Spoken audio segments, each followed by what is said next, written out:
Today we're going to work on a little project for the shop.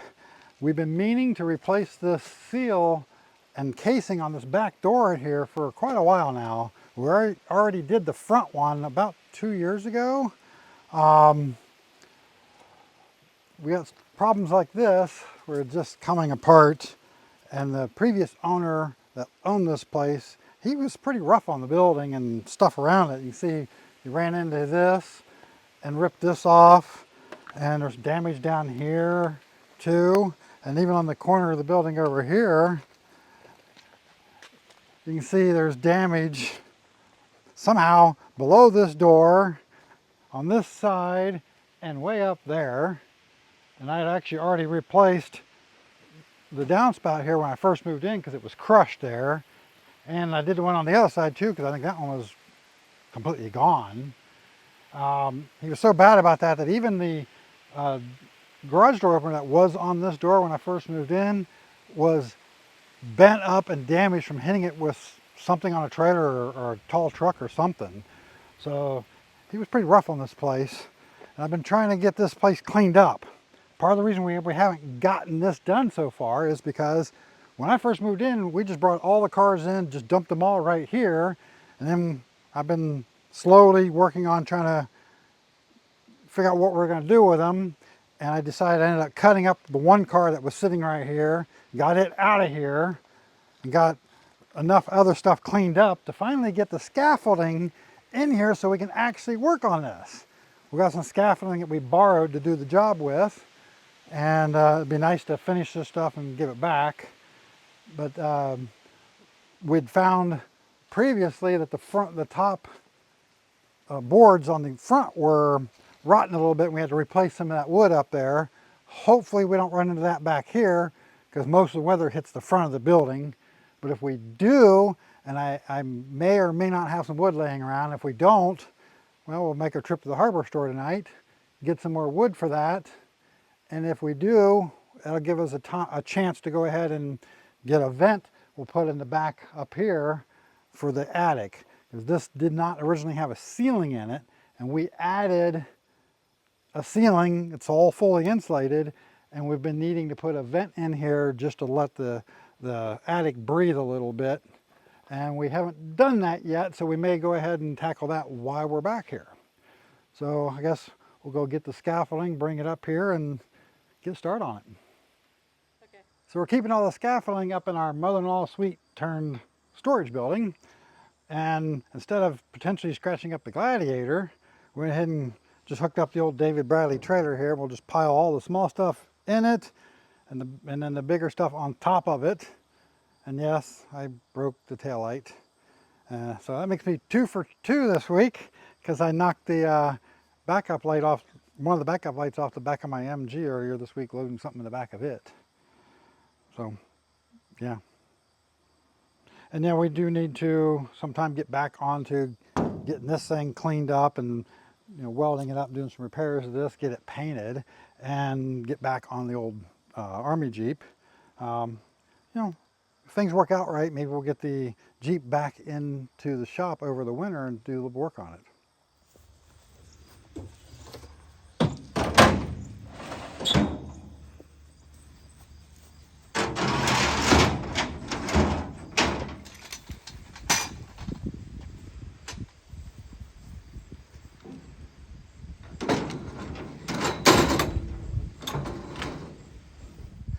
I don't even think we're going to need to strap this down, just getting on the road just to get from the house to the shop because it's not very far. It just stays just fine.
Well, the good news is the wood all the way around, even at the bottom of the doors here, looks way better. 100% better than the front side did. But this side's not getting the weather because all the weather comes from that side and hits that door directly. So all we really have to do here is just get all our measurements together, transfer everything to the new metal, trim it all up and put it back in place. Winning! When we bought all this stuff 2 years ago, we expected to have it all up that season. We kind of forgot about all this plastic coating on here, so looks like right now the worst part of this job might be getting all of this stuff off. I'm gonna have to go get a plastic razor blade and scrape it all off, and this might take a little while.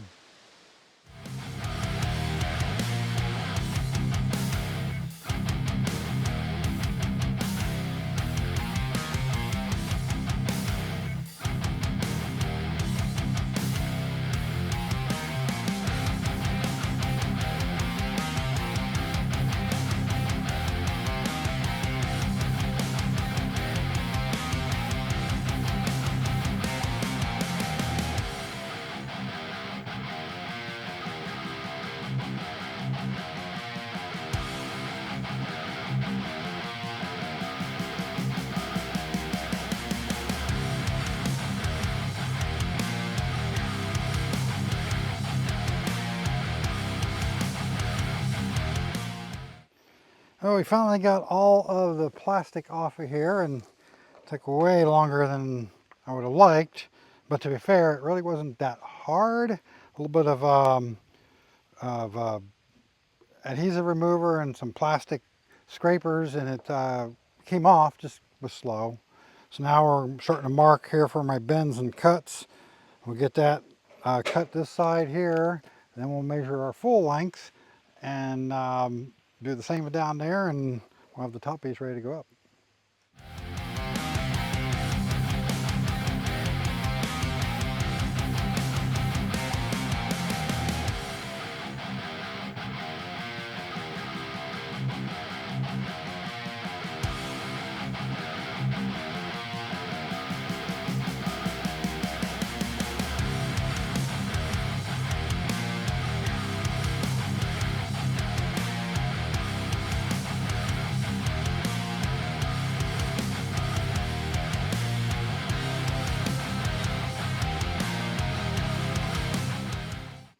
So this gravel area here has a bit of a slope to it, which has been putting our scaffolding at a bit of an angle, which has been okay for putting the casing on since all the screws are going in the front. But now that we want to put the actual door sealing strip in, that's just not going to work for us very well. And we need to get this a lot closer, get it up on the concrete, which makes it tip even more. So we went ahead and put these concrete blocks under here that I had laying back here to stabilize it, making it almost level. So that should be fine.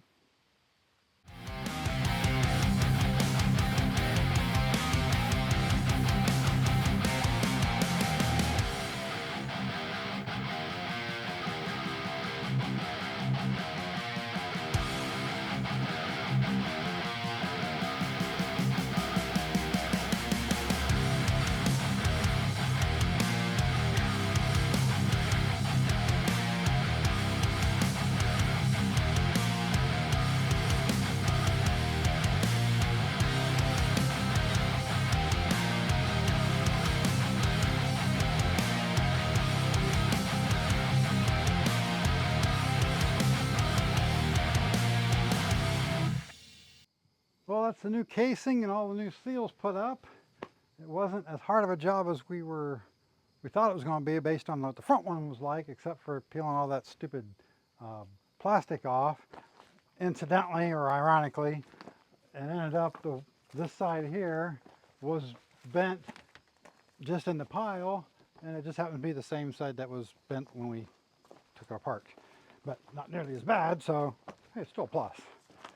So still got to get up there and do some caulking around the edges and stuff to button it down.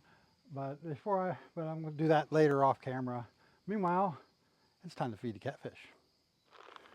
So the guy I bought this place off of used to always feed the catfish, so I've kept on feeding them since I moved in.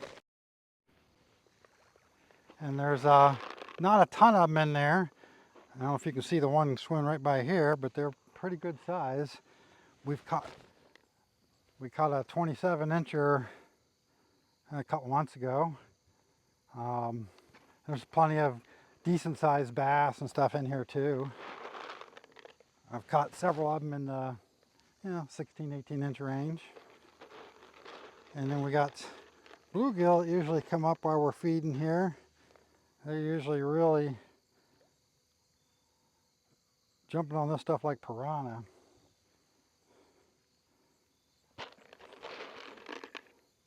And then a lot of times we have maybe 20 of them here at a time, but looks like they're a little bit slower today.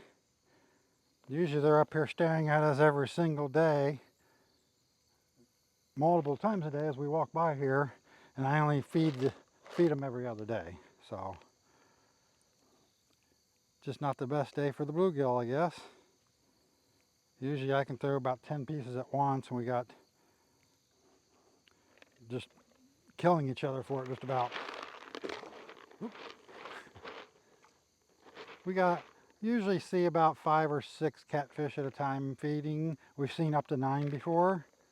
And the koi come up too sometimes. Yeah, there's 2 big koi in here, and occasionally they come up and feed with the catfish, and those are both about 30 inches long each as well.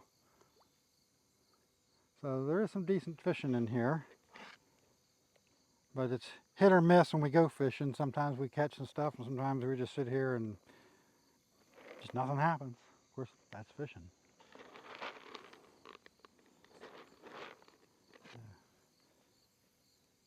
Yeah, bluegill are nowhere near as active today as they usually are.